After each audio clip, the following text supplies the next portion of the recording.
Hello అందరూ ఎలా ఉన్నారు? ముందుగా మీ అందరికీ ధన్యవాదాలు. ఈరోజు మన కిచెన్లో ఎంతో టేస్టీగా ఉండే ముల్లంకాయల గ్రేవీ కర్రీ సింపుల్ అండ్ టేస్టీగా మీకోసం. ఈ 4 ముల్లంకాయలు ఇట్లా చిన్న చిన్న ముక్కలుగా మనం ముందుగా కట్ చేసుకోవాలి. మీకు చూపించిన ముల్లంకాయలన్నీ ఇలా చిన్న చిన్న ముక్కలుగా కట్ చేసుకున్నాం.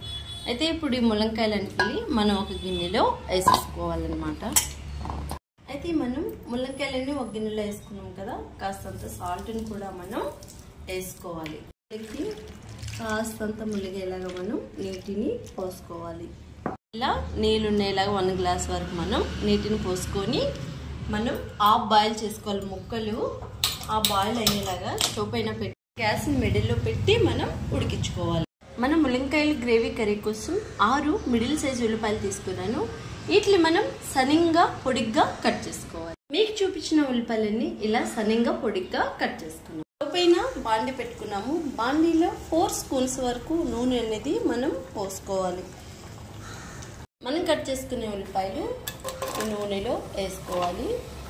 నైట్ గోల్డెన్ కలర్ వచ్చేదాకా కూడా మనం ఈ ఉల్లిపాయల్ని వేగించుకోవాలి. ఉల్లిపాయ వేసిన వెంబడే సాల్ట్ని కాస్తంత యాడ్ చేస్తే ఉల్లిపాయ వేగంగా వేగిపోతుంది. పచ్చిమిరపకాయలు తీసుకొని 1ని 2గా చీల్చుకొని వేసుకోవాలి. ఒక పక్కని మన ముల్లంకాయ ముక్కలు అయితే ఉడికిపోతున్నాయి, ఒక పక్కన ఉల్లిపాయలు కూడా వేగిపోతున్నాయి. మనం ముల్లంకాయ గ్రేవీ కర్రీ కోసం 3 టమోటాలు కూడా తీసుకున్నాను. వీటిని మనం కచ్చాపిచ్చిగా మిక్సీ పట్టుకోవాలి. చూపించిన టమోటాలు ఇట్లా కచ్చాపిచ్చిగా మిక్సీ పట్టుకున్నాము కదా. మనం వేసుకునే ఉల్లిపాయలు ఇలా నైట్ గోల్డెన్ కలర్ అయితే వచ్చేసాయి. ఇప్పుడు ఈ కచ్చపిచ్చిగా చేసుకున్న టమోటా గ్రేవీని ఇందులో వేసుకొని ఈ టమోటా ఉల్లిపాయ మంచిగా పచ్చివాసన పోయేదాకా టమోటా ఇందులో మనం మిడిల్లో గ్యాస్ని పెట్టుకొని వేగించుకోవాలి. నేను 1½ స్పూన్ వరకు చెలగ పలుకెళ్ళి నీటిలో గంట ముందు సేపు నానేసి పక్కన పెట్టుకున్నాను. నానిపోయాక అలాగే ఒక 12 జీడిపప్పులు నీటిలో గంట ముందు నానేసుకొని ఇట్లా పక్కన పెట్టుకున్నాను. వెల్లుల్లిపాయ బుద్ధను కూడా నేను తీసుకున్నాను. ఈ కర్రీ కోసం ఇట్లా రెమ్మలు తీసుకోవాలి. అయితే మనం ఈ రెమ్మల్ని టమోటా పేస్ట్ చేసుకున్నాం కదా, అదే గిన్నెలో వేసేసుకుందాం. పేస్ట్ చేసుకోవాలి. అలాగే నానబెట్టుకున్న పల్లీలు, అలాగే నానబెట్టుకున్న జీడిపప్పులు తీసుకొని ఈ 3 మెత్తగా గుజ్జులాగా మనం ఆడుకోవాలి. జీడిపప్పు, పల్లీలు, ఎల్లుల్లిపాయలు పేస్ట్ అయితే ఇట్లా గుజ్జులా ఆడుకున్నాం కదా. ఇక్కడ ఉల్లిపాయ టమోటా కూడా మంచిగా ఏగిపోయిందనమాట. ఏగిపోయిన దాంట్లో ఇందులో ఈ పేస్ట్ వేసి సిమ్లో పెట్టి 10 నిమిషాల సేపు మనం వేగించుకోవాలి. మనం పల్లీ పేస్ట్ అది వేసాక 10 నిమిషాలు సిమ్లో పెట్టి వేగించుకున్నాం. ఇప్పుడు కాస్తన్ని కరివేపాకు రెమ్మలు కూడా వేసుకోవాలి. ఇప్పుడు ఇందులోనే మనకి రుచికి సరిపడగా కారాన్ని కూడా వేసుకోవాలి.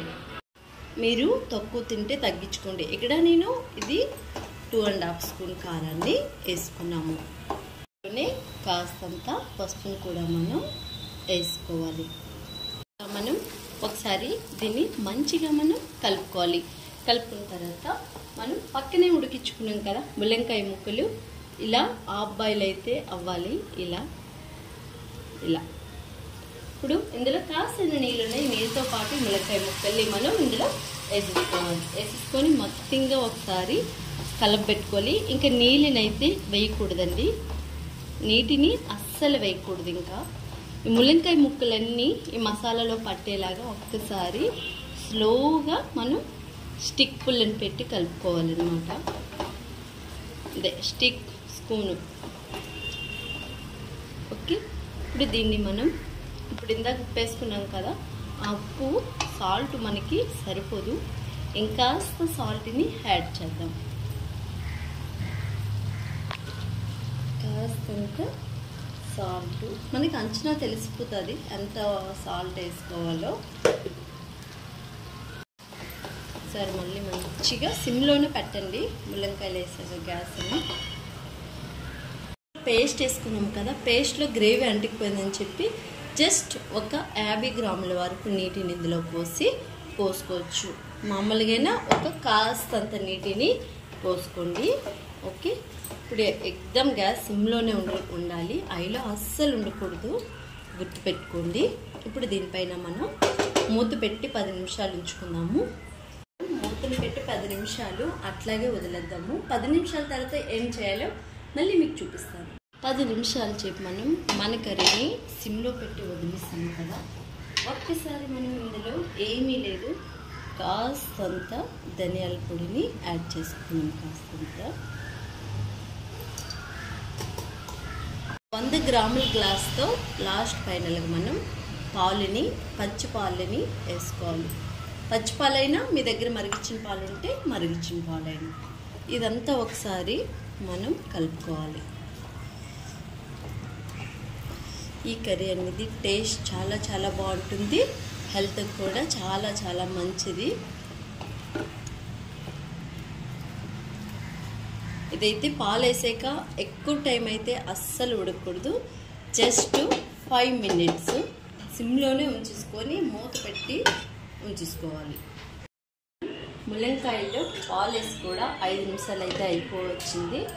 చూద్దాం గ్రేవీ అనేది ఎంత బాగా వచ్చిందో చూసారా. టేస్ట్ కూడా అలాగే, ఇది 1 స్పూన్ గ్రేవీ వేసుకుంటే చాలు, చాలా చాలా బాగుంటుంది. అయితే నా మాటల్లో నేను చెప్పడం కాదు, ఒక్కసారి ఈ డిషెస్ని మీ కిచెన్లో కూడా ఇలా తయారు చేయండి. ఈ వీడియో మీకు కూడా నచ్చిందా? అయితే ఎందుకు ఆలస్యం, వెంటనే మీ కిచెన్లో స్టార్ట్ చేసేయండి. ఈ వీడియో ఎలా వచ్చిందో కామెంట్ చేసి చెప్పడం అస్సలు మర్చిపోకండి. అలాగే మన ఛానల్ని ఫస్ట్ టైం చూసిన వారు సబ్స్క్రైబ్ కూడా చేసుకోండి.